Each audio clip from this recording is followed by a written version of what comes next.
दोस्तों, मंत्री आलमगीर आलम के सवाल पर उलझे आईएएस मनीष रंजन। झारखंड के ग्रामीण विकास विभाग में घोटाले मामले में आईएएस मनीष रंजन से प्रवर्तन निदेशालय एक बार फिर से पूछताछ करेगी। इससे पहले ईडी ने मनीष से 9 घंटे पूछताछ की थी।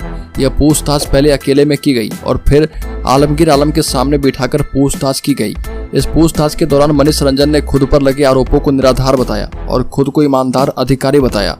ईडी के सूत्रों से मिली जानकारी के मुताबिक मनीष रंजन ने खुद को ईमानदार व्यक्ति बताया और यह भी कहा कि वो विभाग के किसी भी आरोपी अधिकारी को नहीं छोड़ते हैं। लेकिन जब आलमगीर आलम के साथ उनके संबंध को लेकर सवाल किए गए तो उलझ गए। इतना ही नहीं, गिरफ्तार चीफ इंजीनियर वीरेंद्र राम से मिली सूचना के आधार पर जब सवाल किए गए तब भी उन्होंने चुप्पी साध ली और पूछताछ के क्रम में ईडी ने उनसे उनके पारिवारिक सदस्य की संपत्ति, सदस्य का ब्यौरा, उनकी आय आदि से संबंधित सवाल पूछे। साथ ही इसकी डिटेल जानकारी मांगी है। ईडी ने मनीष रंजन को एक फॉर्म भी दिया है जिसे भरकर लाने को कहा गया है और ईडी ने जो जानकारी मांगी है उसे लिखित रूप में जवाब देने को कहा गया। इधर पूछताछ के दौरान उन्होंने ये बताया कि उनके विभाग में सचिव रहते कमीशन खोरी की आंशिक जानकारी उन्हें थी और बताया कि उस दौरान उन्होंने कार्रवाई भी की थी।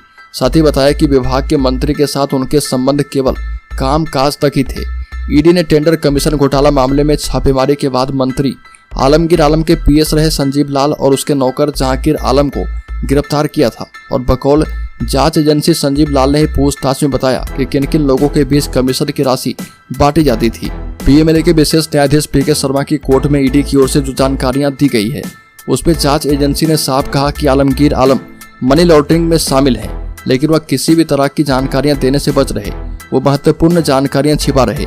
और ईडी ने यह भी बताया कि आलमगीर आलम के पीए संजीव लाल और उसके निजी सहयोगी जहांगीर आलम से पूछताछ और विभिन्न ठिकाने पर छापेमारी के दौरान जो दस्तावेज मिले हैं, इस बात की जानकारी मिलती है कि आलमगीर आलम गलत तरीके से कमाए रुपए को अपने करीबी लोगों के यहाँ ही रखते थे। और अब तक की जानकारी में पाया गया कि आलमगीर के करीबी ही कुछ वरीय अधिकारी और प्रभावशाली लोग महत्वपूर्ण फैसला लेने और लाभान्वित होने वालों में हैं।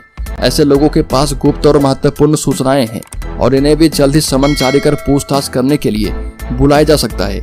तो दोस्तों, इस खबर में इतना ही। झारखंड से संबंधित हर एक न्यूज को पाते रहने के लिए सब्सक्राइब करें और बेल आइकॉन जरूर दबा लें।